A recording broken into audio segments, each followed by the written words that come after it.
Hi hello friends, welcome back to my channel. Friends video ಇವತ್ತು ಬಂದು ನಿನ್ನೆ ಕನ್ನಡ ಆಗಿತ್ತು. ಇವತ್ತು ಕಂಪ್ಯೂಟರ್ಗೆ ಸಂಬಂಧಪಟ್ಟಂಥ ಕ್ವಶನ್ಸ್ಗಳನ್ನ ನೋಡ್ತಾ ಹೋಗೋಣ. ಸೊ ಫಸ್ಟ್ ಕ್ವಶನ್ ಹೀಗಿದೆ: ಮೊದಲ ತಲೆಮಾರಿನ ಕಂಪ್ಯೂಟರ್ಗಳಲ್ಲಿ ಡ್ಯಾಶ್ ಭಾಷೆಯನ್ನು ಬಳಸಲಾಗಿದೆ. First generation computers used dash language ಅಂತ ಕೊಟ್ಟಿದ್ದಾರೆ. So machine language, assembly language, A ಮತ್ತು ಬಿ ಹೈ ಲೆವೆಲ್ ಅಂತ ಕೊಟ್ಟಿದ್ದಾರೆ.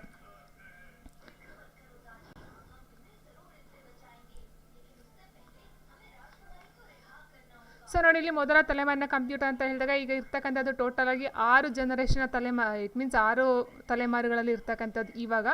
ಸೊ ಇದ್ರ ಪ್ರಕಾರ ನೋಡ್ತಾ ಹೋದಾಗ ಯಾವ್ದು ಏನೇನು ಅಂತ ನೋಡ್ತಾ ಹೋಗೋಣ. ಸೊ ಅದಕ್ಕೂ ಮೊದಲ ತಲೆಮಾರಲ್ಲಿ ಕಂಡು ಬರ್ತಕ್ಕಂಥ ಕಂಪ್ಯೂಟರ್ಗಳನ್ನ ಭಾಷೆ ಯಾವುದು ಅಂತ ಹೇಳಿದ್ರೆ ಮಷಿನ್ ಲ್ಯಾಂಗ್ವೇಜ್, ಯಾಂತ್ರಿಕ ಭಾಷೆ ಅಂತ ಹೇಳ್ತೀವಲ್ಲ. ಸೊ ಮಷಿನ್ ಲ್ಯಾಂಗ್ವೇಜ್ ಅಂತಕ್ಕಂಥದ್ದು. ಸೊ ಆಪ್ಷನ್ ಒಂದೇನಿದು ಮಷಿನ್ ಲ್ಯಾಂಗ್ವೇಜ್ ಅಂತಕ್ಕಂಥದ್ದು. ಸೊ ಇನ್ನು ಅಸೆಂಬ್ಲಿ ಎ ಮತ್ತು ಬಿ ಹೈ ಲೆವೆಲ್ ಅಂತ ಕೊಟ್ಟಿದ್ದಾರೆ.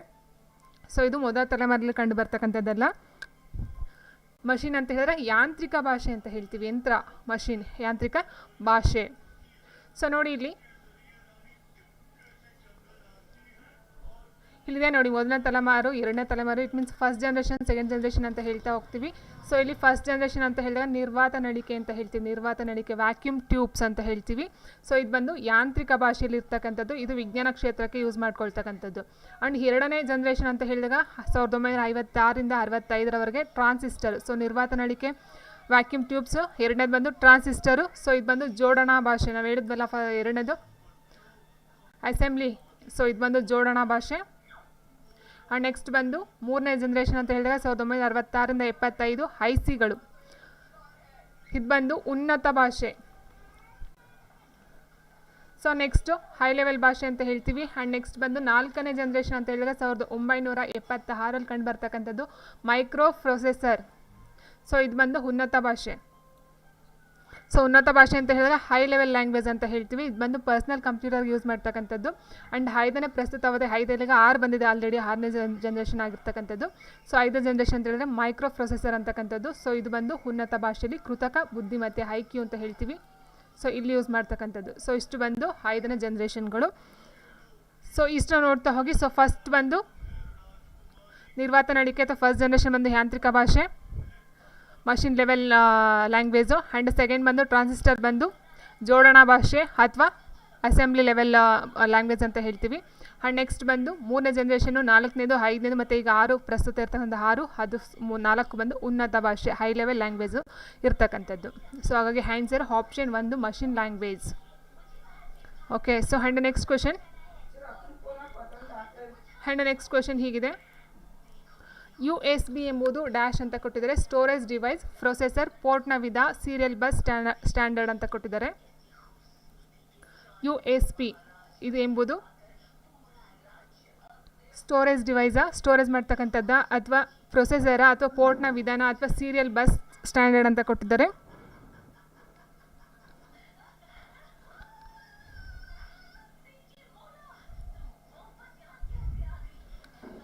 ಸೊ ನೋಡಿ, ಇದರ ಒಂದು ಅಬ್ರಿವೇಷನ್ ಅಂತ ಹೇಳಿದಾಗ USB ಒಂದು ಅಬ್ರಿವೇಷನ್ ಬಂದು serial bus, serial standard bus ಅಂತಕ್ಕಂಥದ್ದು ಆಗಿರಬಹುದು. ಸೊ ಆದರೆ ಇದು ಏನು ಅಂತ ಕೇಳಿರ್ತಕ್ಕಂಥದ್ದು.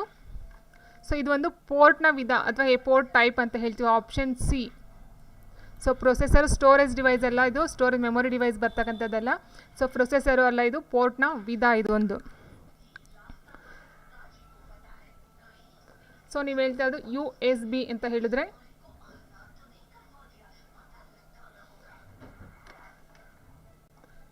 ಯೂನಿವರ್ಸಲ್ ಸೀರೀಸ್ ಬಸ್ ಅಂತಕ್ಕಂಥದ್ದು, ಸೀರಿಯಲ್ ಬಸ್ಸು.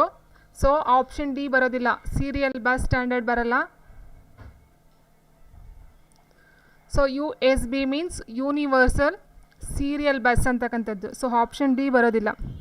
ಹಾಗಾಗಿ ನಾವು ಆನ್ಸರ್ನ ಆಪ್ಷನ್ ಸಿ, ಇದೊಂದು ಪೋರ್ಟ್ನ ವಿಧ, ಇದು ಸರಿಯಾಗಿರ್ತಕ್ಕಂಥ ಆನ್ಸರ್ ಆಪ್ಷನ್ ಸಿ. ಪ್ರೊಸೆಸರ್ ಅಲ್ಲ, ಸ್ಟೋರೇಜ್ ಡಿವೈಸ್ಗೂ ಸಹ ಬರ್ತಕ್ಕಂಥದ್ದಲ್ಲ ಇದು. ಆ್ಯಂಡ್ ನೆಕ್ಸ್ಟ್ ಕ್ವೆಶನ್ ಹೀಗಿದೆ: ಟಾಸ್ಕ್ ಬಾರ್ನಲ್ಲಿ ಕಂಡು ಬರ್ತದೆ ಅಂತ ಕೇಳಿದರೆ ಟಾಸ್ಕ್ ಬಾರ್ ಒಂದು ಸಿಸ್ಟಮಲ್ಲಿ ಎಲ್ಲಿ ಕಂಡು ಬರ್ತದೆ ಅಂತ ಕೇಳಿರ್ತಕ್ಕಂಥದ್ದು ಸ್ಟಾರ್ ಮೆನು, ಸ್ಕ್ರೀನ್ನ ಕೆಳಭಾಗದಲ್ಲಿ, ಕ್ವಿಕ್ ಲಾಂಚ್ ಟೂಲ್ ಬಾರ್, ಸ್ಕ್ರೀನ್ನ ಮೇಲಿನ ಭಾಗದಲ್ಲಿ ಅಂತ ಕೇಳಿದರೆ ಟಾಸ್ಕ್ ಬಾರ್ ಕೇಳೋದು. ಸೊ ಇಲ್ಲಿ ಬರ್ತಕ್ಕಂಥದ್ದು ಮೇಲ್ಗಡೆ ಬರ್ತಕ್ಕಂಥದ್ದು ಟೂಲ್ ಬಾರು. ಎಲ್ಲಿ ಅಂತ ಹೇಳಿದರೆ ಸೊ ಇಲ್ಲಿ ಮೇಲ್ಗಡೆ ಬರುತ್ತಲ್ಲ, ಇದು ನಾವು ಟೂಲ್ ಬಾರ್ ಅಂತ ಹೇಳ್ತೀವಿ. ಇಲ್ಲಿ ಕೇಳಿದ್ರು ಟಾಸ್ಕ್ ಬಾರ್ ಎಲ್ಲಿ ಕಂಡು ಬರುತ್ತೆ? ಸ್ಟಾರ್ ಮೆನುನಲ್ಲಿ ಸ್ಕ್ರೀನ್ನ ಕೆಳಭಾಗದಲ್ಲಿ, ಕ್ವಿಕ್ ಲ್ಯಾನ್ಸ್ ಟೂಲ್ ಬಾರ್ ಸ್ಕ್ರೀನ್ನ ಮೇಲಿನ ಭಾಗದಲ್ಲಿ ಅಂತ ಕೊಟ್ಟಿದ್ದಾರೆ. ಎಸ್ ಆನ್ಸರ್ ಆಪ್ಷನ್ ಬಿ, ಸ್ಕ್ರೀನ್ನ ಕೆಳಭಾಗದಲ್ಲಿ ಕಂಡು ಬರ್ತಕ್ಕಂಥದ್ದು. ಸ್ಕ್ರೀನ್ನ ಮೇಲ್ಭಾಗದಲ್ಲಿ ಕಂಡು ಬರ್ತಕ್ಕಂಥದ್ದು ಟೂಲ್ ಬಾರು, ಕೆಳಗಡೆ ಕಂಡು ಬರ್ತಕ್ಕಂಥದ್ದು ಟಾಸ್ಕ್ ಬಾರು.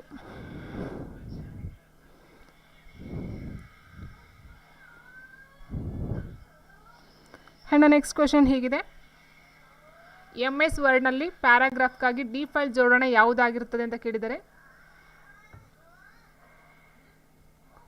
MS ವರ್ಡ್ಗೆ ಸಂಬಂಧಪಟ್ಟಂಥ ಕ್ವಶನ್ನು. ಪ್ಯಾರಾಗ್ರಾಫ್ನಲ್ಲಿ ಡಿಫಾಲ್ಟ್ ಜೋಡಣೆ ಯಾವುದಾಗಿರ್ತದೆ? ಎಡ ಜೋಡಣೆ, ಮಧ್ಯ ಜೋಡಣೆ, ಬಲ ಜೋಡಣೆ ಮತ್ತು justified.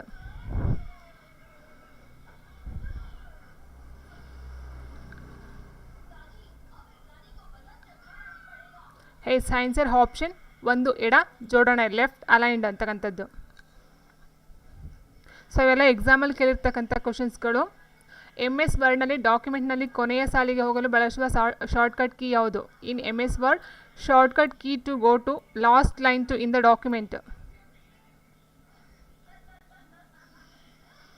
Control plus last, control plus L, control plus end, control plus end ಅಂತ ಕೊಟ್ಟಿದ್ದಾರೆ.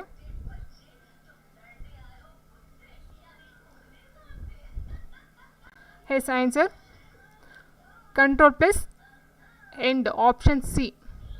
ಸೊ MS ವರ್ಡ್ನಲ್ಲಿ ಕೊನೆಯ ಸಾಲಿಗೆ ಹೋಗ್ಬೇಕಂತ ಹೇಳಿದ್ರೆ ಡೈರೆಕ್ಟಾಗಿ ಲಾಸ್ಟ್ ಒಂದು ಇದಕ್ಕೆ ಹೋಗ್ಬೇಕಂತ ಹೇಳಿದ್ರೆ ಕಂಟ್ರೋಲ್ ಪ್ಲಸ್ ಎಂಡನ್ನು ನಾವು ಶಾರ್ಟ್ಕಟ್ ಕೀನ ಈಗ ಹೊಡೆದ್ರೆ ಸೊ ಲಾಸ್ಟ್ ಡಾಕ್ಯುಮೆಂಟ್ಗೆ ನಾವು ಹೋಗಬಹುದು.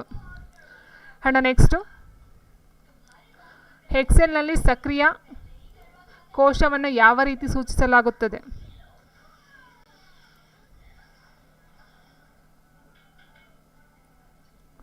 ಎಕ್ಸೆಲ್ನಲ್ಲಿ MS ಎಕ್ಸೆಲ್ನಲ್ಲಿ ಸಕ್ರಿಯ ಕೋಶವನ್ನು ಯಾವ ರೀತಿ ಸೂಚಿಸಲಾಗುತ್ತದೆ ಅಂತ ಕೊಟ್ಟಿದ್ದಾರೆ. 4A, A4, A $S4 ಕೊಟ್ಟಿದ್ದಾರೆ. ಸೊ ಆನ್ಸರ್ಸ್ ಗೊತ್ತಿರಲಿ ಇರಲಿ ಮಾಡ್ತಾ ಹೋಗಿ, ನಿಮಗೆ ಒಂದು ಐಡಿಯಾ ಬರುತ್ತೆ. ಇಲ್ಲಿ ಕೇಳೋದು MS ಎಕ್ಸೆಲ್ನಲ್ಲಿ. ಎಸ್ ಆನ್ಸರ್ ಬಂದು option B, A4. And next question, MS ಎಕ್ಸೆಲ್ನ ವರ್ಕ್ಶೀಟ್ನಲ್ಲಿ ಅಡ್ಡ ಸಾಲನ್ನು ಸಂಪೂರ್ಣ ಮರೆ ಮಾಡಲು ಬಳಸುವ ಶಾರ್ಟ್ಕಟ್ ಕೀ ಯಾವುದು ಅಂತ ಕೇಳಿದ್ದಾರೆ. MS ಎಕ್ಸೆಲ್ನಲ್ಲಿ ವರ್ಕ್ಶೀಟ್ನಲ್ಲಿ ಇರ್ತಕ್ಕಂಥ ಅಡ್ಡ ಸಾಲನ್ನು ಸಂಪೂರ್ಣ ಮರೆ ಮಾಡಲು ಬಳಸುವ ಶಾರ್ಟ್ಕಟ್ ಕೀ ಯಾವುದು? Control plus 2, control plus 9, control plus N, control S. ಇದು ಇನ್ನೂ ಎರಡು ಸೇಮ್ ಇದೆ. ಸೊ ಕಂಟ್ರೋಲ್ ಪ್ಲಸ್ N ಬರೋದಿಲ್ಲ, ಯಾಕಂತಾನೆ ಕಂಟ್ರೋಲ್ ಪ್ಲಸ್ N ಬಂದು ನ್ಯೂ ಪೇಜ್ಗೆ ಬರ್ತಕ್ಕಂಥದ್ದು. ಇನ್ನು ಕಂಟ್ರೋಲ್ ಪ್ಲಸ್ 9 ಅಥವಾ ಕಂಟ್ರೋಲ್ ಪ್ಲಸ್ 2.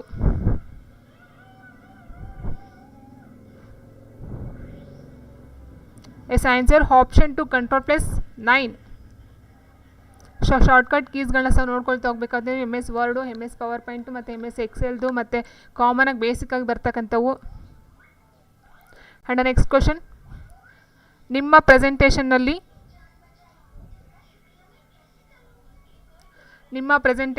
ಯಾವ ಆಜ್ಞೆಯು ನಿಮ್ಮನ್ನು ಮೊದಲ ಸ್ಲೈಡ್ಗೆ ತೆಗೆದುಕೊಂಡು ಹೋಗುತ್ತದೆ ಅಂತ ಕೇಳಿದರೆ. Which command brings you to the first slide in your presentation? So ಯಾವುದೋ 3-4 ಯಾವುದೋ ಒಂದು ಸ್ಲೈಡಲ್ಲಿ ಇರ್ತೀರಾ. ಸೊ ಫಸ್ಟ್ ಸ್ಲೈಡ್ಗೆ ಹೋಗ್ಬೇಕಂತ ಹೇಳಿದರೆ ಯಾವ ಒಂದು ಶಾರ್ಟ್ಕಟ್ ಕೀನ ಹೊಡಿಬೇಕು ನೀವು? Next slide button. So next ಕೆಳಗಡೆ ಹೋಗುತ್ತೆ. ಸೊ ಇಲ್ಲಿ ಕೇಳಿರೋದು ಮೊದಲ ಸ್ಲೈಡ್ ಅಂತ ಕೇಳಿರೋದು.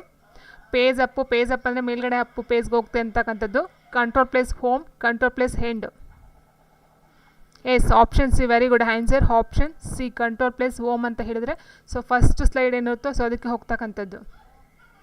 ಸೊ ಇದ್ರ ಬಗ್ಗೆ ಒಂದು ಇನ್ಫಾರ್ಮೇಷನ್ಸ್ ಅಂತ ಹೇಳಿ ನೆಕ್ಸ್ಟ್ ಕೊಡ್ತೀನದು ಶಾರ್ಟ್ಕಟ್ಟು. ಆ್ಯಂಡ್ ನೆಕ್ಸ್ಟ್ ಇದು ಕ್ವಶನ್ ಕೇಳಿದ್ರು ಒಂದು ಎಕ್ಸಾಮಲ್ಲಿ, IP ವಿಳಾಸವು ಡ್ಯಾಶ್ ಬಿಟ್ ಸಂಖ್ಯೆಯಾಗಿದೆ ಅಂತ. And IP address is bit number ಅಂತ ಕೇಳಿದ್ದಾರೆ. ಸೊ IP ವಿಳಾಸ ಎಷ್ಟರಲ್ಲಿರುತ್ತೆ? 8, 16, 32, 64. ಸೊ ನಾನೇ ಕಂಪ್ಯೂಟರಲ್ಲಿ ಕ್ಲಾಸ್ ಮಾಡುವಾಗ ಹೇಳಿದ್ದೀನಿ ಇದು ಆನ್ಸರು. ಇದು ಕ್ವಶನ್ ನಾನು ಸಹ ರಿಪೀಟ್ ಮಾಡಿ, CTI ಆ್ಯಕ್ಚುಲಿ CTI ಇಲ್ಲ KPSC ಯಾವುದೋ ಎಕ್ಸಾಮಲ್ಲಿ ಕೇಳಿದ್ರು ಇದು ಕ್ವಶನ್ನು. IP ವಿಳಾಸವು ಯಾವ ಬಿಟ್ ಸಂಖ್ಯೆಯಾಗಿದೆ?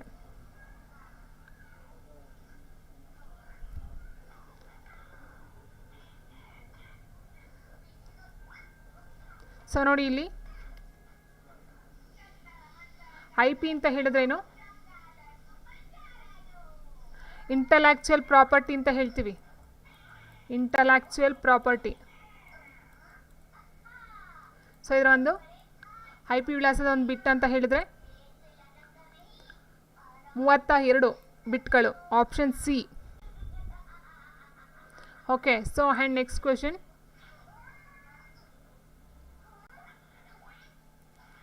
ಇಮೇಲ್ ವಿಳಾಸವು ಏನನ್ನು ಒಳಗೊಂಡಿರುತ್ತದೆ ಅಂತ ಕೇಳಿದ್ದಾರೆ. ಸೊ ಇದಕ್ಕಂತೂ ಈಸಿ ಇದೆ ಆನ್ಸರು. ನೋಡೋಣ, ಇಮೇಲ್ ವಿಳಾಸವು ಏನನ್ನು ಒಳಗೊಂಡಿರುತ್ತದೆ.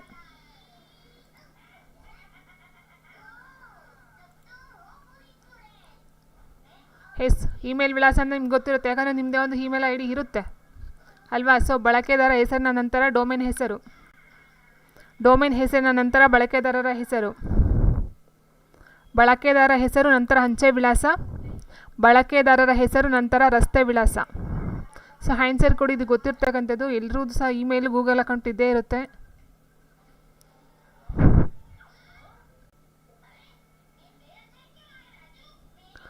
ಆನ್ಸರ್ ಬರಲಿ, ಇದು ಗೊತ್ತಿರ್ತಕ್ಕಂಥ ಆನ್ಸರು, ಟಫ್ ಅಂತಕ್ಕಂಥದ್ದೇನಿಲ್ಲ ಇಲ್ಲಿ.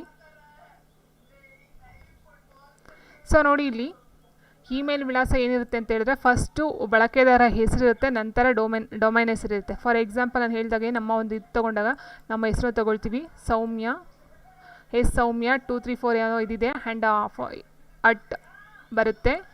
ಆ್ಯಂಡ್ ನೆಕ್ಸ್ಟ್ ಬರ್ತಕ್ಕಂಥದ್ದು gmail.com ಅಂತಕ್ಕಂಥದ್ದು ಅಲ್ವಾ. So gmail.com. ಸೊ ಇದು ನೋಡ್ತಾ ಹೋದಾಗ ಇದನ್ನು ನಾವು ಡೊಮೈನ್ ಅಂತ ಹೇಳ್ತೀವಿ. ಫಸ್ಟ್ ಬರ್ತಕ್ಕಂಥದ್ದು ಬಳಕೆದಾರ ಹೆಸರು, ಅದಾದ ನಂತರ ಬರ್ತಕ್ಕಂಥದ್ದು ಡೊಮೈನು. ಸೊ ಹಾಗಾಗಿ ನಾವು ಆನ್ಸರ್ ಯಾವ್ದು ತೊಗೊಳ್ಬೇಕಾಗುತ್ತೆ. ಸೊ ಇಲ್ಲಿ ಅಂಚೆ ವಿಳಾಸ, ರಸ್ತೆ ವಿಳಾಸ ಯಾವುದು ಬರೋದಿಲ್ಲ. ಬಳಕೆದಾರ ಹೆಸರು ನಂತರ ಡೊಮೈನ್ ಹೆಸರು, ಆಪ್ಷನ್ 1. ಸೊ ಇಮೇಲಲ್ಲಿ ನಿಮ್ಮ ಹತ್ರ ಇದೆಯಲ್ವಾ. ನೆಕ್ಸ್ಟ್ ಬಂದು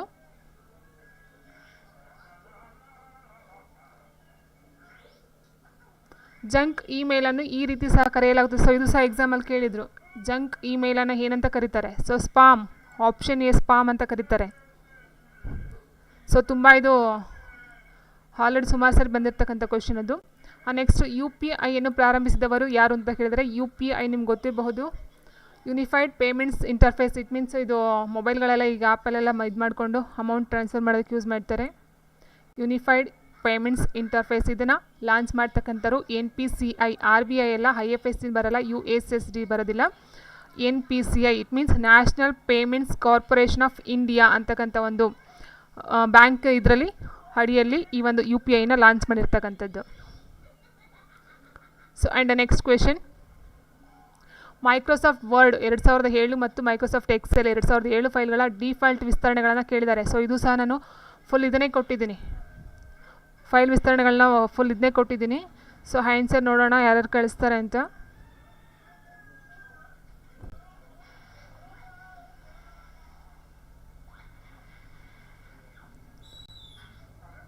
ಎಸ್, ಆನ್ಸರ್ ಬಂದು yes, very good answer, option C ಅಲ್ವಾ. ಸೊ .doc ಡಾಕ್ಯುಮೆಂಟ್ ಅಂತ ಹೇಳ್ತೀವಿ, DOC ಡಾಕ್ಯುಮೆಂಟ್ ಮೈಕ್ರೋಸಾಫ್ಟ್ ವರ್ಡ್ಗೆ ಸಂಬಂಧಪಟ್ಟಂತೆ ಆ್ಯಂಡ್ ಎಕ್ಸೆಲ್ಗೆ ಸಂಬಂಧಪಟ್ಟಂತೆ .xls ಬಂದು ಇದಕ್ಕೆ ನಾವು ಹೆಕ್ಸ್ನ ಸೇರಿಸ್ಕೊಳ್ತೀವಿ. ಸೊ ಇದು ಡಾಕ್ಯುಮೆಂಟು, ಇದು ಎಕ್ಸೆಲ್ ಸಂಬಂಧಪಟ್ಟಂಥ ಫೈಲ್ನ ನಾವೇನಂತೀವಿ .docx ಆ್ಯಂಡ್ .xlsx ಅಂತಕ್ಕಂಥದ್ದು. ಸೊ ಇದು ಡಾಕ್ಯುಮೆಂಟ್ಗೆ ಸಂಬಂಧಪಟ್ಟಂಥದ್ದು, ಇದು ಎಕ್ಸೆಲ್ಗೆ ಸಂಬಂಧಪಟ್ಟಂಥದ್ದು. PPTಗೆ .pptx ಬರುತ್ತೆ. ಸೊ ಇದನ್ನೆಲ್ಲ ನಾನು ಆಲ್ರೆಡಿ ಅಪ್ಲೋಡ್ ಮಾಡಿದ್ದೀನಿ. And next question. 30,000 ಬೈಟ್ಗಳು ಸುಮಾರು ಡ್ಯಾಶ್ಗೆ ಸಮಾನವಾಗಿರುತ್ತೆ ಅಂತ ಕೊಟ್ಟಿದ್ದಾರೆ. ಸೊ ಇಲ್ಲಿ 30,000 ಬೈಟ್ಗಳು ಯಾವುದಕ್ಕೆ ಸಮ? 30,000 bytes is nearly equal to 30 KB, 3 MB, 3 GB, 3 TB. So ನೋಡಿ, ಇಲ್ಲಿ ಕೊಟ್ಟಿರ್ತಕ್ಕಂಥದ್ದು ಸರಿಸುಮಾರು ಅಂತ ಕೊಟ್ಟಿದ್ದಾರೆ, ಎಕ್ಸಾಕ್ಟಾಗಿ ಆನ್ಸರ್ ಕೊಟ್ಟಿಲ್ಲ, ನಿಯರ್ಲಿ ಈಕ್ವಲ್ ಟು ಅಂತ ಹೇಳಿರ್ತಕ್ಕಂಥದ್ದು. ಸೊ ನಮಗೆ ಗೊತ್ತಿದೆ ಏನಂತ ಹೇಳಿದ್ರೆ, 1 ಕಿಲೋಬೈಟ್ ಅಂತ ಹೇಳಿದರೆ ಎಷ್ಟು ಬೈದು? 1 ಕಿಲೋಬೈಟ್ಗೆ 1024 ಬೈಟ್ಗಳು ಸಮ ಅಲ್ವಾ. ಸೊ 1024 ಬೈಟ್ಸ್ 1 ಕಿಲೋಬೈಟ್ ಅಂತ ಹೇಳಿದರೆ ಇಲ್ಲಿ ಕೊಟ್ಟಿರ್ತಕ್ಕಂಥದ್ದು ಎಷ್ಟು? 30,000. ಸೊ ಇಲ್ಲಿ ತೊಗೊಳ್ಳಿ, ನಿಮಗೆ 1 0 24 ಪಕ್ಕ 1 0 ಹಾಕ್ಕೊಂಡ್ರೆ ಎಷ್ಟಾಯ್ತದೆ? 10 KB ಆಯಿತು. ಅದೇ ರೀತಿ ಸೊ ಇದನ್ನು 3 ಸರಿ ನೀವು ಕೂಡ್ಕೊಳ್ಳಿ ಅಥವಾ 3ರಿಂದ ಡಿವೈಡ್ ಮಾಡಿ 30 ಆಯಿತು ಅಲ್ವಾ. ಸೊ 30 KB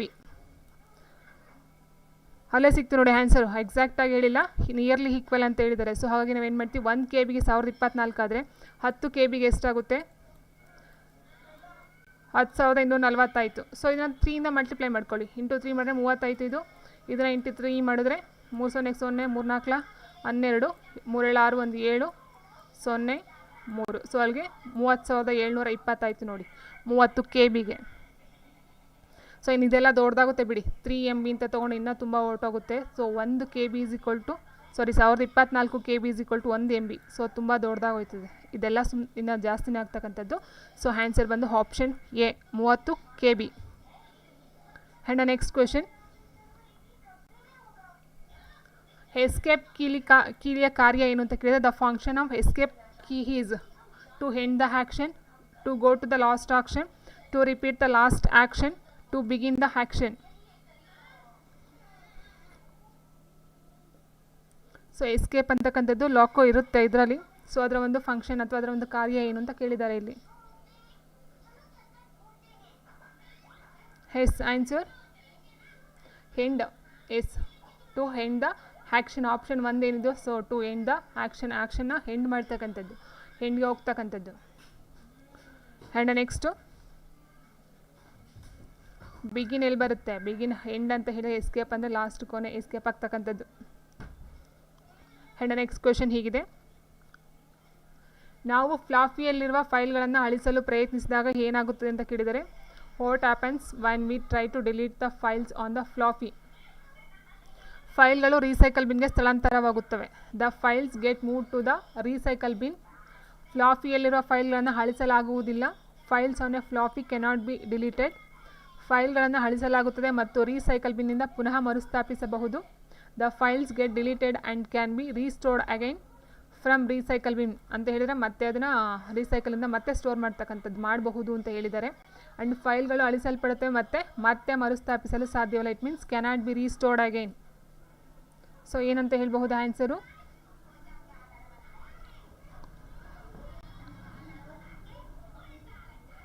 ಎಸ್ ಆನ್ಸರ್ ಎಲ್ಲ ಬರ್ತಿದೆ. ಸೊ ಫ್ಲಾಫಿ ಅಂತ ಹೇಳಿದ್ರೆ ಎಸ್ ಫ್ಲಾಫಿ ಡಿಸ್ಕ್ ಅಂತ ಹೇಳ್ತೀವಿ. ಇಟ್ ಮೀನ್ಸ್ ಕಾಂತೀಯ ಸಾಧನಗಳಲ್ಲಿ ಬರ್ತಕ್ಕಂಥದ್ದು.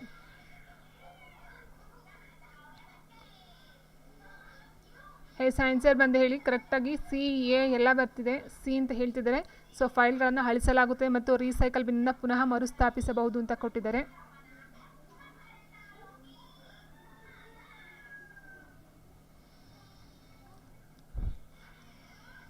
ಎಸ್ ಇದು ಸೆಕೆಂಡರಿ ಮೆಮೊರಿಲಿ ಬರ್ತಕ್ಕಂಥದ್ದು. So floppy disk, hard disk, magnetic tape ಇದೆಲ್ಲ ಸೆಕೆಂಡರಿಲಿ ಬರ್ತಕ್ಕಂಥದ್ದು. ಸೊ ಸೆಕೆಂಡರಿ ಅಂತ ಹೇಳಿದ್ರೆ ಪರ್ಮನೆಂಟ್ ಮೆಮೊರಿ ಅಂತ ಹೇಳ್ತೀವಿ.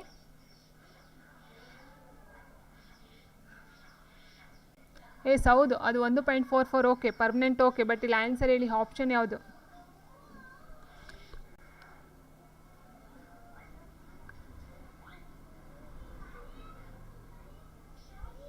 ಸೊ ಇಲ್ಲಿ ಆನ್ಸರ್ ಹೇಳಿರ್ತಕ್ಕಂಥದ್ದು ಏನಂತ ಹೇಳಿದರೆ, ಫೈಲ್ಗಳು ಅಳಿಸಲ್ಪಡುತ್ತವೆ ಮತ್ತು ಮತ್ತೆ ಮರುಸ್ಥಾಪಿಸಲು ಸಾಧ್ಯವಿಲ್ಲ. Option D. So okay, so ನಾವು ಯಾವುದು ಡಿಲೀಟ್ ಮಾಡ್ತೀವೋ ಸೊ ಅದನ್ನು ಮತ್ತೆ ಮರುಸ್ಥಾಪಿಸಲು ಸಾಧ್ಯವಿಲ್ಲ ಅಂತಕ್ಕಂಥದ್ದು ಆನ್ಸರ್ ಹೇಳಿರೋದು ಆಪ್ಷನ್ ಸಿ. ಸೊ ಬಟ್ ಇಲ್ಲಿ ಏನಂತ ಹೇಳಿದ್ರೆ ಸೆಕೆಂಡರಿ ಸ್ಟೋರೇಜ್ ಡಿವೈಸಸ್ ಇದೆಲ್ಲನೂ ಬಂದು, ಸೊ ಸೆಕೆಂಡರಿ ಅಂತ ಹೇಳಿದರೆ ಇದು ಪರ್ಮನೆಂಟ್ ಅಂತ ಹೇಳ್ತಾರೆ, ಶಾಶ್ವತ ಸ್ಮರಣೆ ಅಂತಲೂ ಸಹ ಹೇಳ್ತಾರೆ. ಸೊ ಇದಕ್ಕೆ ಆನ್ಸರು ಫೈಲ್ಗಳು ಅಳಿಸಲ್ಪಡುತ್ತೆ ಮತ್ತು ಮತ್ತೆ ಮರುಸ್ಥಾಪಿಸಲು ಸಾಧ್ಯವಿಲ್ಲ ಅಂತ ಆನ್ಸರ್ನ ಕೊಟ್ಟಿದ್ದಾರೆ. ಬಟ್ ಇದು ಸ್ವಲ್ಪ ಡೌಟಲ್ಲಿ ಇದೆ. ಯಾಕಂತ ಹೇಳಿದರೆ ಸೊ ಇದು ಪರ್ಮನೆಂಟ್ ಅಂತ ಹೇಳಿದಾಗ ಅಲ್ಲಿ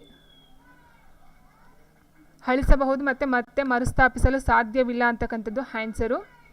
ಸೊ ಇದು ಆನ್ಸರ್ ಅಂತ ಹೇಳಿರೋದು ಓಕೆ, ಟಿಕ್ ಬಂದಿರತಕ್ಕಂಥದ್ದು. ಬಟ್ ಇದು ಸ್ವಲ್ಪ ಡೌಟ್ ಇದೆ. ಸೊ ಆನ್ಸರ್ ಯಾರು ಕ್ಲಾರಿಟಿ ಇರುತ್ತೋ ಅವರು ಆನ್ಸರ್ಸ್ನ ಕಳಿಸ್ಬಹುದು. ಬಟ್ ಇದು ಸ್ವಲ್ಪ ಫೈಲು ಪರ್ಮನೆಂಟ್ ಅಂತ ಹೇಳಿದಾಗ ಸ್ವಲ್ಪ ಮತ್ತೆ ಮರುಸ್ಥಾಪಿಸಲು ಸಾಧ್ಯವಿಲ್ಲ ಅಂತ ಕೊಟ್ಟಿದ್ದಾರೆ. ಸೊ ನೋಡೋಣ ಇದು ಯಾರು ಆನ್ಸರ್ ಕರೆಕ್ಟಾಗಿ ಕಳಿಸ್ತಾರೆ. ಸೊ ಅದ್ರ ಮೇಲೆ ನಾನು ಆನ್ಸರ್ನ ಬೇಕಾದರೆ ಕಳಿಸ್ತೀನಿ. ಓಕೆನಾ. ಆ್ಯಂಡ್ ನೆಕ್ಸ್ಟು ASCII ಕೋಡ್ಗಳಲ್ಲಿ ಎಷ್ಟು ಬಿಟ್ಗಳಿವೆ ಅಂತ ಕೊಟ್ಟಿದ್ದಾರೆ. How many bits are there in ASCII codes. So ASCII ಅಂತ ಹೇಳಿದರೆ American standard code for information interchange ಅಂತಕ್ಕಂಥ ಅಬ್ರಿವೇಷನ್ ಇದು. is a character encoding standard for electronic communication and ASCII codes represent text in computers, telecommunications equipment and other devices ಅಂತ ಕೊಟ್ಟಿದ್ದಾರೆ. So ಇದಕ್ಕೆ ಸಂಬಂಧಪಟ್ಟಂತೆ ಇದರಲ್ಲಿ ಇರ್ತಕ್ಕಂಥ ಒಟ್ಟು ಬಿಟ್ಗಳು ಎಷ್ಟು ಅಂತ ಕೇಳಿದರೆ ಆಪ್ಷನ್ 1 7 ಅಂತ ಕೊಟ್ಟಿದ್ದಾರೆ. And representing 128 different characters. So ಇದನ್ನು ಕೇಳಬಹುದು. 7 ಬಿಟ್ ಕೋಡು ಮತ್ತು 128 ಡಿಫ್ರೆಂಟ್ ಕ್ಯಾರೆಕ್ಟರ್ಸ್ನ ಹೊಂದಿರತಕ್ಕಂಥದ್ದು. ಇದು ASCII, ಇದು American standard code for information interchange. So ಇದು ಇಷ್ಟು ನೋಡ್ಕೊಳ್ಳಿ ನೀವು. ಇದರ ಒಂದು ಅಬ್ರಿವೇಷನ್ನು ಆಗಿರ್ಬೋದು, ಮತ್ತು ಇದರ ಒಂದು ಬಿಟ್ ಆಗಿರ್ಬೋದು, ಮತ್ತು ಇದರ ಒಂದು characters. Okay, so and next ಬಂದು ಸೊ 8 ಇದೆ ಅಂತ ಹೇಳ್ತಾರೆ. 8 ಬಿಟ್ಟಲ್ಲಿ 7 ಬಿಟ್ ಮಾತ್ರ ಕೌಂಟ್ ಅಂತೆ. ಸಿ ಇಲ್ಲ, ಆಪ್ಷನ್ 1 A 7. ಆ್ಯಂಡ್ ನೆಕ್ಸ್ಟು ಕೆಳಗಿನ ಯಾವ ಜೋಡಿ ತಪ್ಪಾಗಿದೆ? Which pair is wrong?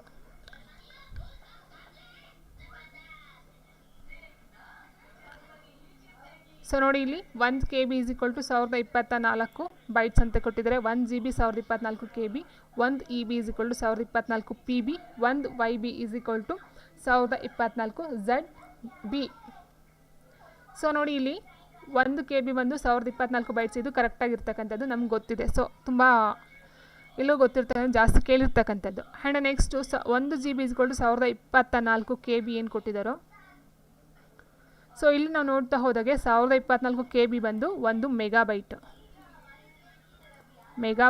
So ಹಾಗಾಗಿ 1 GB ಅಲ್ಲ, 1024 KB ಬಂದು 1 ಮೆಗಾಬೈಟು. ಸೊ 1024 ಮೆಗಾಬೈಟ್ ಬಂದು 1 GB. ಸೊ ಇಲ್ಲಿ ತಪ್ಪಾಗಿರ್ತಕ್ಕಂಥದ್ದು. ಸೊ 1024 KB ಬಂದು 1 MB, 1024 MB ಬಂದು 1 GB. ಸೊ ಆಪ್ಷನ್ B ನೋಡಿ ಇಲ್ಲಿದೆ, ಬೇಕಂದರೆ ನೋಡ್ಕೊಳ್ಳಿ. ಆ್ಯಂಡ್ ನೆಕ್ಸ್ಟು ಕೆಳಗಿನಲ್ಲಿ ಯಾವುದು ಡಿಸೈನಿಂಗ್ ತಂತ್ರಾಂಶವಾಗಿದೆ ಅಂತ ಕೊಟ್ಟಿದ್ದಾರೆ. Which one is the example for designing software?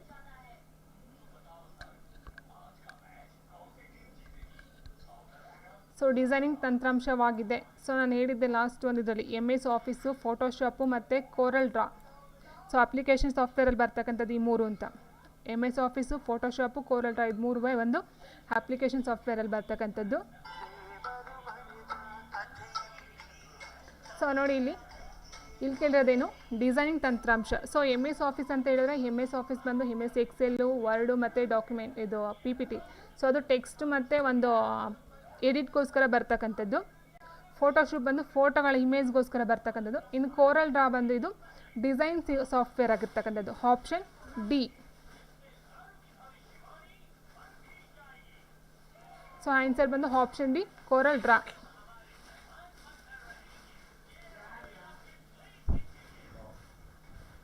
And next ಏಕವರ್ಣದ ಮಾನಿಟರ್ ಎಂದರೆ ಏನು ಅಂತ ಕೇಳಿದರೆ, ಮೊನೋಕ್ರೋಮ್ ಮಾನಿಟರ್ ಮೀನ್ಸ್ ಬಿಳಿ ಬಣ್ಣದ ಮಾನಿಟರ್, ವೈಟ್ ಕಲರ್ ಮಾನಿಟರ್. ಕಪ್ಪು ಬಣ್ಣದ ಮಾನಿಟರ್, ಬ್ಲ್ಯಾಕ್ ಕಲರ್ ಮಾನಿಟರ್. ಕಪ್ಪು ಮತ್ತು ಬಿಳಿ ಬಣ್ಣದ ಮಾನಿಟರ್ ಅಂದರೆ ಬ್ಲ್ಯಾಕ್ ಆ್ಯಂಡ್ ವೈಟ್ ಮಾನಿಟರ್. ಮೇಲಿನ ಯಾವುದು ಅಲ್ಲ, ನನ್ ಆಫ್ ದ ಹೆಬೋ. ಸೊ ನೋಡಿ, ಏಕವರ್ಣ ಅಂತ ಕೊಟ್ಟಾಗ ಒಂದು ವರ್ಣ ಅಂತ ನಾವು ತೊಗೊಳ್ತೀವಿ. ಬಟ್ ಏಕವರ್ಣ ಅಂತ ಹೇಳಿದ್ರೆ ಕಪ್ಪು ಬಿಳುಪು ಅಥವಾ ಬ್ಲ್ಯಾಕ್ ಆ್ಯಂಡ್ ವೈಟ್ ಮಾನಿಟರ್ನ ನಾವು ಏಕವರ್ಣ ಮಾನಿಟರ್ ಅಂತ ಹೇಳ್ತೀವಿ. ಸೊ ಇಲ್ಲಿ 2 ಥರ ಮಾನಿಟರ್ ಬರುತ್ತೆ, ಏಕವರ್ಣದ ಮಾನಿಟರ್ ಮತ್ತು ಬಹುವರ್ಣದ ಮಾನಿಟರ್ ಅಂತ 2 ಟೈಪಲ್ಲಿ ಬರ್ತಕ್ಕಂಥದ್ದು. ಸೊ ಇಲ್ಲಿ ಕಪ್ಪು ವರ್ಣ ಅಂತ ಹೇಳಿದಾಗ ಕಪ್ಪು ಮತ್ತು ಬಿಳಿ ಎರಡೂ ಸಹ ಬರ್ತಕ್ಕಂಥದ್ದು. ಆ್ಯಂಡ್ ಬಹುವರ್ಣ ಅಂತ ಹೇಳಿದಾಗ ಎಲ್ಲ ಥರ ಕಲರು ಮಿಕ್ಸ್ ಆಗಿರ್ತಕ್ಕಂಥದ್ದು. ಸೊ ಇಲ್ಲಿ ನೋಡ್ತಾ ಹೋಗೋಣ ನೋಡಿ. ದರ್ಶಕ ಅಂತ ಹೇಳಿದ್ರೆ ಮಾನಿಟರ್ ಅಂತ ಹೇಳ್ತೀವಿ ಕನ್ನಡದಲ್ಲಿ. ಸೊ ಗಣಕದ ಅಕ್ಷರ, ಮಾಹಿತಿ ಮತ್ತು ಸಂದೇಶವನ್ನು ಬಿತ್ತರಿಸ್ತಕ್ಕಂಥದ್ದು. ಇದು ಬಂದು VDU ಅಂತ ಹೇಳ್ತೀವಿ. It means visual display unit ಅಂತಕ್ಕಂಥ ಒಂದು ಇದಕ್ಕೆ ಎಕ್ಸಾಂಪಲ್ ಅಂತ ಹೇಳ್ಬಹುದು. ಆ್ಯಂಡ್ ನೆಕ್ಸ್ಟ್ ಇವಾಗ ಸ್ಟ್ಯಾಂಡರ್ಡ್ ಔಟ್ಪುಟ್ ಡಿವೈಸ್ ಅಂತ ಹೇಳ್ತೀವಿ. ಸೊ ಇದೊಂದು ಔಟ್ಪುಟ್ ಡಿವೈಸ್ ಆಗಿರುತ್ತೆ. ಆ್ಯಂಡ್ ನೆಕ್ಸ್ಟು ಇವು ಬಿತ್ತರಿಸೋ ಮಾಹಿತಿಗೆ ಸಾಫ್ಟ್ ಕಾಪಿ ಅಂತ ಹೇಳ್ತಾರೆ. ಸೊ ಇದು ಸಹ ವೆರಿ ಇಂಪಾರ್ಟೆಂಟು. ಸಾಫ್ಟ್ ಕಾಪಿ ಅಂತ ಯಾವುದನ್ನು ಕರೀತಾರೆ ಅಂತ ಹೇಳಿದ್ರೆ, ಈ ವಿಜುವಲ್ ಏನು ಡಿಸ್ಪ್ಲೇ ಯೂನಿಟ್ ಬಿತ್ತರಿಸ್ತಕ್ಕಂಥ ಒಂದು ಮಾಹಿತಿಯನ್ನು ಸಾಫ್ಟ್ ಕಾಪಿ ಅಂತ ಹೇಳ್ತಾರೆ. ಆ್ಯಂಡ್ ನೆಕ್ಸ್ಟು ಸೊ ಇಲ್ಲಿ ಇನ್ನೂ ಒಂದು ಕೊಟ್ಟಿದ್ದಾರೆ ನೋಡಿ, ಇವುಗಳಲ್ಲಿ ಬದಲಾವಣೆಯನ್ನು ತರಬಹುದಾಗಿದೆ. ಸೊ ಆಪ್ಷನಲ್ಲಿ ಕೊಡ್ತಾರೆ ಈ ಥರ. ಆ್ಯಂಡ್ ನೆಕ್ಸ್ಟ್ ಇವುಗಳ ಗುಣಮಟ್ಟವನ್ನು ರೆಸಲ್ಯೂಷನ್ಗಳಲ್ಲಿ ಅಳಿತಾರಂತೆ, ಸರಿನಾ? ಸೊ ಅಂಡ್ ಹೆಚ್ಚಿದರೆ ಚಿತ್ರದ ಗುಣಮಟ್ಟ ಚೆನ್ನಾಗಿರುತ್ತದೆ. ಆ್ಯಂಡ್ ನೆಕ್ಸ್ಟ್ ಇವುಗಳ ಗಾತ್ರವನ್ನು ಕರ್ಣದ ಅಳತೆಯಿಂದ ಅಳಿತಾರಂತೆ. ಗುಣಮಟ್ಟ ಬಂದು ರೆಸಲ್ಯೂಷನ್ನು, ಗಾತ್ರ ಬಂದು ಕರ್ಣದ ಅಳತೆಯಂತೆ. ಆ್ಯಂಡ್ ನೆಕ್ಸ್ಟ್ ಏಕವರ್ಣೀಯ ದರ್ಶಕ ಅಂತ ಹೇಳಿದ್ರೆ ಬ್ಲ್ಯಾಕ್ ಅಥವಾ ಕಪ್ಪು ಬಣ್ಣದ ಹಿನ್ನೆಲೆಯಲ್ಲಿ ಬಿಳಿಯ ಬಣ್ಣ ಉತ್ಪಾದಿಸುವ ದರ್ಶಕ. ಇಟ್ ಮೀನ್ಸ್ ಕಪ್ಪು ಮತ್ತು ಬಿಳಿ ಎರಡೂ ಸಹ ಬರ್ತಕ್ಕಂಥದ್ದು. ಇದನ್ನು ಬ್ಲ್ಯಾಕ್ ಆ್ಯಂಡ್ ವೈಟ್ ದರ್ಶಕ ಅಂತಲೂ ಸಹ ಕರೀತಾರಂತೆ. ಆ್ಯಂಡ್ ನೆಕ್ಸ್ಟ್ ಬಹುವರ್ಣೀಯ ದರ್ಶಕ ಅಂತ ಹೇಳಿದಾಗ ಹಲವಾರು ಬಣ್ಣಗಳನ್ನು ಉತ್ಪಾದಿಸ್ತಕ್ಕಂಥ ದರ್ಶಕ. ಇವುಗಳನ್ನು ಕಲರ್ ದರ್ಶಕ ಅಂತ ಸಹ ಕರೀತಾರೆ. ಸೊ ಇಲ್ಲಿ ಏಕವರ್ಣೀಯ ಬಹುವರ್ಣೀಯ ಎರಡು ಬರುತ್ತೆ. ಏಕವರ್ಣೀಯ ಅಂತ ಹೇಳಿದಾಗ ಕಪ್ಪು ಮತ್ತು ಬಿಳುಪು, ಇದನ್ನು ಬ್ಲ್ಯಾಕ್ ಆ್ಯಂಡ್ ವೈಟ್ ದರ್ಶಕ ಅಂತ ಹೇಳ್ತಾರೆ. ಬಹುವರ್ಣೀಯ ಅಂತ ಹೇಳಿದಾಗ ಕಲರ್ ದರ್ಶಕ ಅಂತ ಹೇಳ್ತಾರೆ. ಆ್ಯಂಡ್ ನೆಕ್ಸ್ಟ್ ಬಂದು ಮೆಮೊರಿಯ ಸಣ್ಣ ಗಾತ್ರ ಯಾವುದು ಅಂತ ಕೇಳಿದರೆ small unit of memory. So ನಾನು ಇದು ಕೊಟ್ಟಿದ್ದೆ ನೋಡಿದ್ದು. ತುಂಬ ಚಿಕ್ಕದು ಅಂತ ಹೇಳಿದಾಗ ಬೈನರಿ ಡಿಜಿಟು, ಅದಾದ ನಂತರ ಬಿಟ್ ಅಂತಕ್ಕಂಥದ್ದು, ಅದಾದ ನಂತರ ಬರ್ತಕ್ಕಂಥದ್ದು ನಿಬ್ಬಲ್ಲು, ಅದಾದ ನಂತರ ಬೈಟು. ಸೊ ನೋಡಿ ಇದರ ಪ್ರಕಾರ ನೋಡ್ತಾ ಹೋದಾಗ ಫಸ್ಟ್ ಬರೋದು ಬೈನರಿ, ಅದಾದ ನಂತರ ಬಿಟ್ಟು, ಅದಾದ ನಂತರ ನಿಬ್ಬಲ್ಲು, ಅದಾದ ನಂತರ ಬೈಟು. ಸೊ ಇದರ ಪ್ರಕಾರ ನೋಡ್ತಾ ಹೋದಾಗ ಇಲ್ಲಿ ಬರ್ತಕ್ಕಂಥದ್ದು ಬೈಟು, ಅದಾದ ನಂತರ KB ಆ್ಯಂಡ್ ನೆಕ್ಸ್ಟ್ ಬರ್ತಕ್ಕಂಥದ್ದು MB, ಅದಾದ ನಂತರ GB. ಸೊ ಬೈಟು ಇದಕ್ಕೆ ಆನ್ಸರು. ಸೊ ಇದಕ್ಕಿಂತ ಚಿಕ್ಕದು ಅಂತ ಹೇಳಿದ್ರೆ ಬಿಟ್ ಬರುತ್ತೆ. ಸೊ ಅದಕ್ಕಿಂತ ಚಿಕ್ಕದು ಅಂತ ಹೇಳಿದ್ರೆ ನಿಬ್ಬಲ್ ಬರುತ್ತೆ. ಸಾರಿ ನಿಬ್ಬಲ್ಲು ಬಿಟ್ಗಿಂತ ದೊಡ್ಡದು.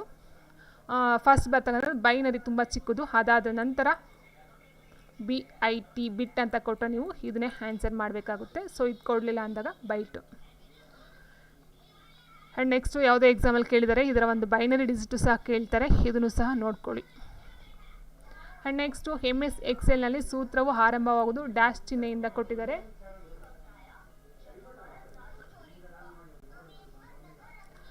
ಇನ್ MS Excel every formula starts with plus minus equals ಅಂತ ಬಾರ್ ಕೊಟ್ಟಿದ್ದಾರೆ. ಸೊ ಇಲ್ಲಿ MS Excelನಲ್ಲಿ ಯಾವುದೇ ಒಂದು ಸೂತ್ರ ಆರಂಭ ಆಗಬೇಕು ಅಂತ ಹೇಳಿದ್ರೆ ನಾವು ಯೂಸ್ ಮಾಡ್ತಕ್ಕಂಥ ಚಿಹ್ನೆ ಅಂತ ಹೇಳಿದ್ರೆ ಸೈನ್ ಬಂದು ಆಪ್ಷನ್ C ಈಕ್ವಲ್. ಸೊ ಇದು MS Excelನಲ್ಲಿ. ಸೊ ಇದು ಸಹ 2-3 ಸರಿ ಎಕ್ಸಾಮಲ್ಲಿ ಕೇಳಿದರೆ. ಸೊ ಲಾಸ್ಟ್ ಒಂದು ಎಕ್ಸಾಮಲ್ಲೂ ಸಹ ಕೇಳಿದ್ರಿದು. ಸೊ ಇದನ್ನು ಸಹ ನೋಡ್ಕೊಳ್ತಾ ಹೋಗಿ. ಆ್ಯಂಡ್ ನೆಕ್ಸ್ಟ್ ಬಂದು ಕೆಳಗಿನಲ್ಲಿ ಯಾವುದು ಆಪ್ರೇಟಿಂಗ್ ಸಿಸ್ಟಮ್ ಆಗಿಲ್ಲ ಅಂತ ಕೇಳಿದರೆ. So which of the following is not on operating system. So operating system ಅಂತ ಹೇಳಿದ್ರೆ ಮಧ್ಯವರ್ತಿಯಾಗಿ ಕೆಲಸ ಮಾಡ್ತಕ್ಕಂಥದ್ದು. ಕಂಪ್ಯೂಟರ್ಗೂ ಮತ್ತು ಏನು ಕೆಲಸ ಮಾಡ್ತಾ ಇರ್ತಾರೆ ಮನುಷ್ಯ, ಸೊ ಮಾನವ, ಅವರಿಬ್ಬರ ನಡುವೆ ಕೆಲಸ ಮಾಡ್ತಕ್ಕಂಥ ಮಧ್ಯವರ್ತಿಯಾಗಿ ಇಂಟರ್ಮೀಡಿಯೇಟ್ ಆಗಿ ಕೆಲಸ ಮಾಡ್ತಕ್ಕಂಥದ್ದು ಈ ಒಂದು ಆಪ್ರೇಟಿಂಗ್ ಸಿಸ್ಟಮು. ಸೊ ಇದರ ಅಡಿಯಲ್ಲಿ ಯಾವುದು ಬಂದಿಲ್ಲ ಅಂತ ಕೇಳಿದರೆ ಆಂಡ್ರಾಯ್ಡು, ವಿಸ್ಟಾ, iOS ಮತ್ತು ಒಪೆರಾ. ಇದು ನಿನ್ನೆ ಕ್ವಶನಲ್ಲೂ ಹೇಳಿದ್ದೆ ನಾನು. ಆನ್ಸರ್ ಬಂದು ಒಪೆರಾ. ಏನಕ್ಕೆ ಒಪೆರಾ ಇದರಿಂದ ಹೊರತಾಗಿದೆ ಅಂತ ಹೇಳಿದ್ರೆ ಸೊ ನೋಡಿ ಆಂಡ್ರಾಯ್ಡ್ ಮತ್ತು ವಿಸ್ತಾ, iOS ಬಂದು ಆಪ್ರೇಟಿಂಗ್ ಸಿಸ್ಟಮ್ಗೆ ಎಕ್ಸಾಂಪಲ್ಸು. ಒಪೆರಾ ಬಂದು ಇಂಟರ್ನೆಟ್ ಬ್ರೌಸರ್ಗೆ ಸಂಬಂಧಪಟ್ಟಂಥದ್ದು. ಸೊ ಹಾಗಾಗಿ ಆನ್ಸರ್ ಆಪ್ಷನ್ D. ಇನ್ನು ಆಪ್ರೇಟಿಂಗ್ ಸಿಸ್ಟಮಲ್ಲಿ ಯಾವುದ್ಯಾವ್ದು ಬರುತ್ತೆ ಅಂತ ನೋಡ್ತಾ ಹೋದೆ ನೋಡಿ. ಇದು ಒಂದು ಇನ್ಫಾರ್ಮೇಷನ್ ನೀವು ಒಂದು ಕಡೆ ನೋಟ್ನ ಮಾಡ್ಕೊಳ್ಬೇಕಾಗುತ್ತೆ. ಸೊ BOS ಅಂತಕ್ಕಂಥದ್ದು ಬರುತ್ತೆ, ಆ್ಯಂಡ್ DOS ಮತ್ತು ಲೈನಕ್ಸ್ ಅಂತ ಹೇಳ್ಬೋದು, ಆ್ಯಂಡ್ ಮ್ಯಾಕ್ಸ್ OS ಅಂತಕ್ಕಂಥದ್ದು. ಆ್ಯಂಡ್ ನೆಕ್ಸ್ಟ್ ಬಂದು ನೋಡಿ ಯುನಿಕ್ಸ್ ಅಂತಕ್ಕಂಥದ್ದು, ಯುನಿಪ್ಲೆಕ್ಸ್ಡ್ ಇನ್ಫಾರ್ಮೇಷನ್ ಕಂಪ್ಯೂಟಿಂಗ್ ಸಿಸ್ಟಮ್ ಅಂತಕ್ಕಂಥದ್ದು ಇದರ ಒಂದು ಅಬ್ರಿವೇಷನ್, ಅದು ಸಹ ನೋಡ್ಕೊಳ್ಳಿ. ವಿಂಡೋಸ್. ಸೊ ಇಷ್ಟು ಬಂದು ಆಪ್ರೇಟಿಂಗ್ ಸಿಸ್ಟಮ್ಗೆ ಎಕ್ಸಾಂಪಲ್ಸು ಕೇಳ್ತಾರೆ ಇದು. So windows, Unix, Max OS, Linux and DOS, DOS, BOS ಇಷ್ಟು ಬಂದು ಕಾರ್ಯಾಚರಣೆ ವ್ಯವಸ್ಥೆ ಅಥವಾ ಆಪ್ರೇಟಿಂಗ್ ಸಿಸ್ಟಮ್ಗೆ ಎಕ್ಸಾಂಪಲ್. ಆ್ಯಂಡ್ ನೆಕ್ಸ್ಟ್ ನೋಡ್ತಾ ಹೋದರೆ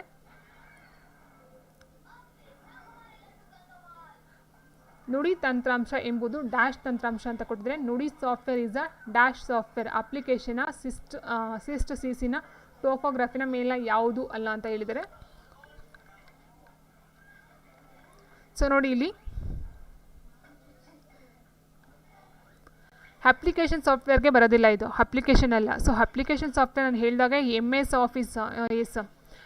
ಆಫೀಸು ಮತ್ತು ಫೋಟೋಸ್ ಇದಕ್ಕೆ ಬರ್ತಕ್ಕಂಥದ್ದು ಮತ್ತು ಡ್ರಾ ಬರುತ್ತಲ್ಲ. ಸೊ ಅದು ಮಾತ್ರ 3 ಬಂದು ಅಪ್ಲಿಕೇಶನ್ ಸಾಫ್ಟ್ವೇರ್ ಬರ್ತಕ್ಕಂಥದ್ದು. ಸಿಸ್ಟ್ CC ಬರೋದಿಲ್ಲ, ಟೋಪೋಗ್ರಫಿ ಮೇಲಿನ ಯಾವುದೂ ಅಲ್ಲ.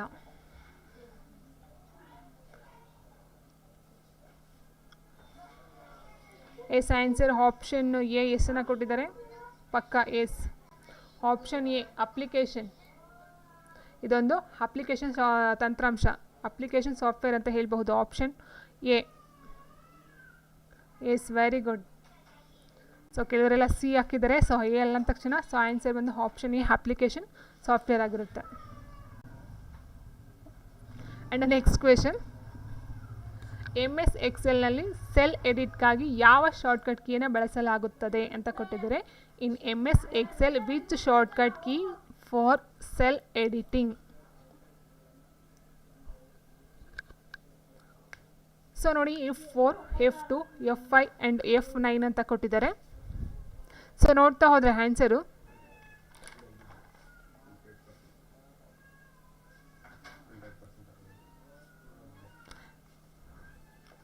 ಆನ್ಸರ್ ಕೆಲವ್ರು ಕಳಿಸಿದ್ದಾರೆ. ಓಕೆ, ಆನ್ಸರ್ ಆಪ್ಷನ್ 2 F2 ಅಂತಕ್ಕಂಥದ್ದು.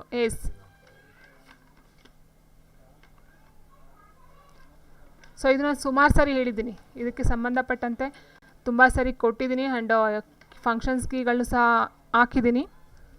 ಆದರೂ ಸಹ ಆನ್ಸರ್ ABCD ಎಲ್ಲ ಬರ್ತಿದೆ. ಸೊ ನೋಡಿ ಇಲ್ಲಿ F4 ಏನಿದೆಯೋ ಇದು ಬಂದು ಹಿಂದಿನ ಕ್ರಿಯೆ. It means repeat the last comment or action if possible ಅಂತಕ್ಕಂಥದ್ದು. ಇಟ್ ಮೀನ್ಸ್ ಹಿಂದೆ ಇರ್ತಕ್ಕಂಥ ಒಂದು ಇದನ್ನು ಪುನರಾವರ್ತನೆಗೊಳಿಸ್ತಕ್ಕಂಥದ್ದು F4 ಆಗಿರುತ್ತೆ. ಆ್ಯಂಡ್ F2 ಅಂತ ಹೇಳಿದ್ರೆ ಆಯ್ಕೆ ಮಾಡಿದಂಥ ಕೋಶದಲ್ಲಿ ಕರ್ಸರನ್ನು ಕಾಣಿಸ್ತಕ್ಕಂಥ. ಇಟ್ ಮೀನ್ಸ್ ಕೋಶ ಅಂತ ಹೇಳಿದ್ರೆ ಸೆಲ್ ಅಂತ ಹೇಳ್ತೀವಿ. ಕೋಶ ಅಂತ ಹೇಳಿ ಕನ್ನಡದಲ್ಲಿ, ಸೆಲ್ ಬಂದು ಇಂಗ್ಲೀಷಲ್ಲಿ. ಸೊ ಇದು ಬಂದು ಆಪ್ಷನ್ 2 F2 ಇಂದ ಇದು ಬಂದು ಸೆಲ್ ಎಡಿಟ್ ಮಾಡ್ತಕ್ಕಂಥದ್ದು. ಆ್ಯಂಡ್ F5 ಅಂತ ತುಂಬ ಸರಿ ಕೇಳಿದರೆ ನಿಗದಿತಪಡಿಸಿದ ಸ್ಥಳಕ್ಕೆ ಕಮಾಂಡನ್ನು ಚಲನೆಯನ್ನು ಮಾಡ್ತಕ್ಕಂಥದ್ದು. It means display the go to dialog box, option C F5 ಅಂತಕ್ಕಂಥದ್ದು. ಆ್ಯಂಡ್ F9 ಬಂದು ಕಾರ್ಯಪುಸ್ತಕ ಕ್ರಿಯಾ ಹಾಳೆಗಳನ್ನು ಲೆಕ್ಕ ಮಾಡ್ತಕ್ಕಂಥದ್ದು. Calculates all worksheets in all open books. It means ಇದು ಕ್ಯಾಲ್ಕುಲೇಟ್ಗೆ ಬರ್ತಕ್ಕಂಥದ್ದು. ಇದು ನಿಗದಿತ ಸ್ಥಳಕ್ಕೆ ಮೂವ್ ಮಾಡ್ತಕ್ಕಂಥದ್ದು. ಇದು ಬಂದು ಸೆಲ್ಲನ್ನು ಎಡಿಟ್ ಮಾಡ್ತಕ್ಕಂಥದ್ದು. ಆ್ಯಂಡ್ F4 ಬಂದು ಹಿಂದಿನ ಕ್ರಿಯೆಯನ್ನು ಪುನರಾವರ್ತನೆ ಮಾಡ್ತಕ್ಕಂಥದ್ದು. ಓಕೆ, ಸೊ ಹಾಗಾಗಿ answer option 2 F2 cell edit.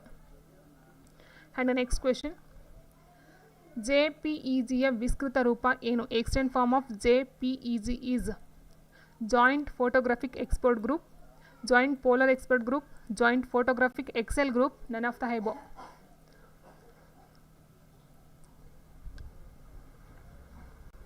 Is answer option 1 joint photographic expert group. So ಅಬ್ರಿವೇಷನ್ಸ್ಗಳು ಸಹ ನಾನು ಹಾಕಿದ್ದೀನಿ, ಆ್ಯಕ್ರೋನಿಮ್ಸ್ ಅಂತ ಹೇಳ್ಬಿಟ್ಟು. ಸೊ ಎಷ್ಟಿದೆಯೋ ಆಲ್ಮೋಸ್ಟ್ 400 ಹಾಕಿದ್ದೀನಿ.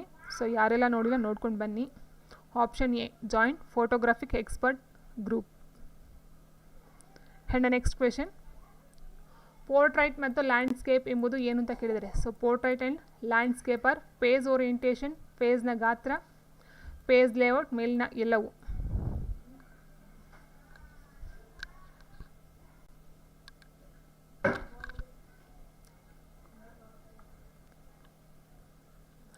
ಆನ್ಸರ್ ಬಂದು ಪೇಜ್ ಓರಿಯೆಂಟೇಷನ್, ಆಪ್ಷನ್ 1 ಪೋರ್ಟ್ರೈಟ್ ಮತ್ತು ಲ್ಯಾಂಡ್ಸ್ಕೇಪ್ ಇದು ಬರ್ತಕ್ಕಂಥ ಪೇಜ್ ಓರಿಯೆಂಟೇಷನಲ್ಲಿ ಬರ್ತಕ್ಕಂಥದ್ದು.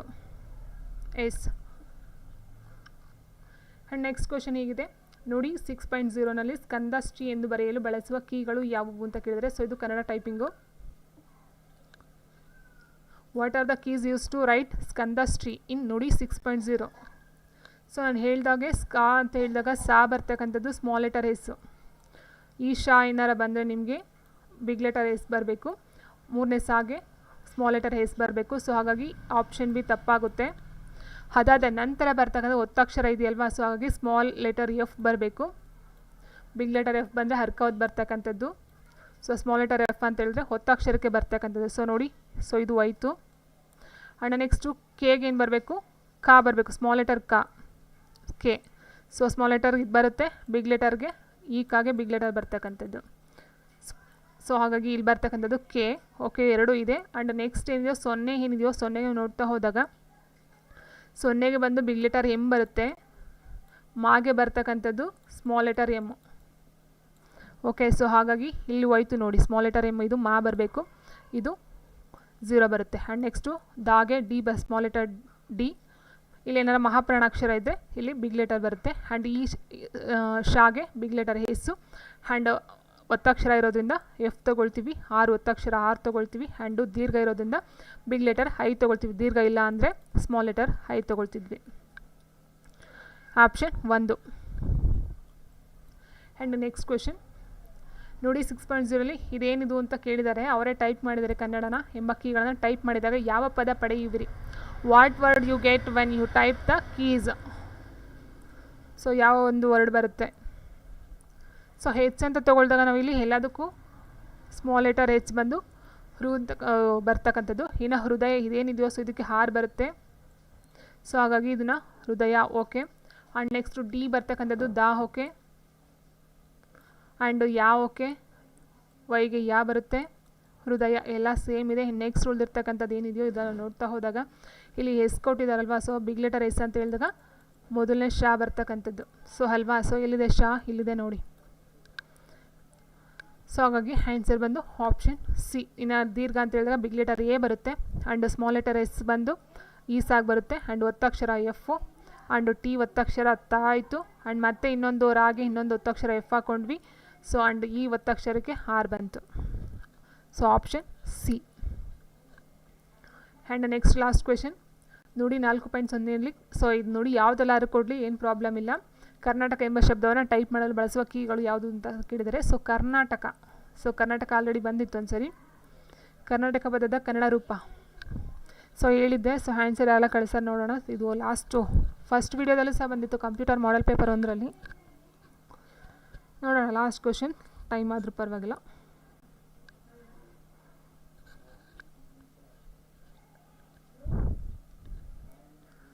ಸೊ ಕಾಗೇನು ಬರುತ್ತೆ.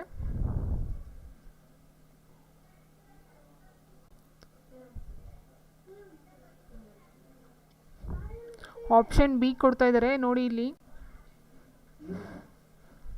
ಕರ್ನಾಟಕ ಅಂತ ತಗೊಂಡಾಗ first letter K small letter ಬರಬೇಕು.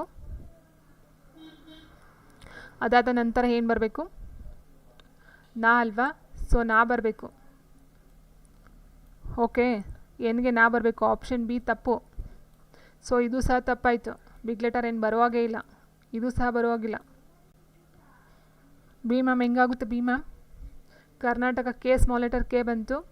ನಾಗೇನು ಬರಬೇಕು, ಏನು ಬರಬೇಕು. ನಿನ್ನೆ ಒಂದು ವಿಡಿಯೋದಲ್ಲೇ ಇದು ಆನ್ಸರ್ ಕೊಟ್ಟಿದ್ದೀವಿ, ಬಟ್ ಆದರೂ ಮತ್ತೆ ಅದೇ ಸೇಮ್ ರಿಪೀಟ್.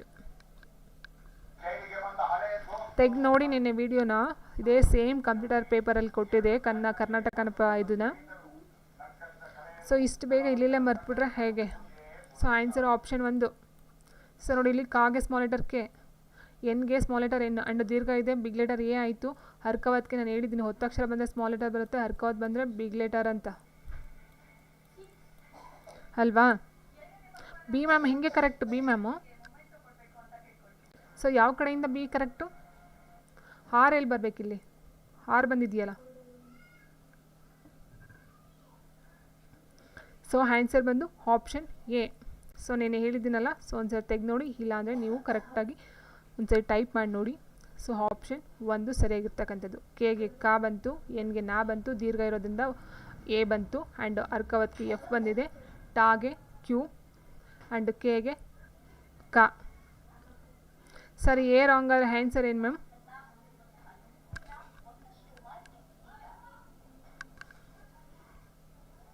ಫಸ್ಟ್ ಒಂದ್ಸರಿ ಕೊಟ್ಟಿರ್ತಕ್ಕಂಥದ್ದು ಕರೆಕ್ಟಾಗಿ ತಿಳ್ಕೊಂಡು ಬನ್ನಿ. ಸರಿ ತಪ್ಪು ಆಮೇಲೆ ಮಾತಾಡೋಣ. ಸೊ ಸರಿಯಾಗಿ ಒಪ್ಕೊಳ್ಬೇಕು, ಬಟ್ ಎ ರಾಂಗ್ ಇಲ್ಲ, ಎ ಕರೆಕ್ಟ್ ಇದೆ, ಈ 3 ರಾಂಗ್ ಇದೆ. ಬೇಕಂತ ಹೇಳಿದ್ರೆ ನೀವು ಇನ್ನೊಂದು ಸರಿ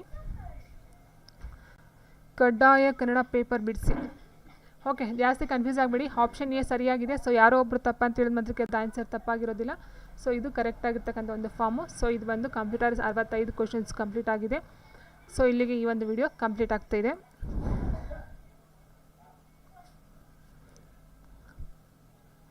ಸೊ ಇಲ್ಲಿಗೆ ಮುಗಿಸ್ತಾ ಇದ್ದೀನಿ ವಿಡಿಯೋ.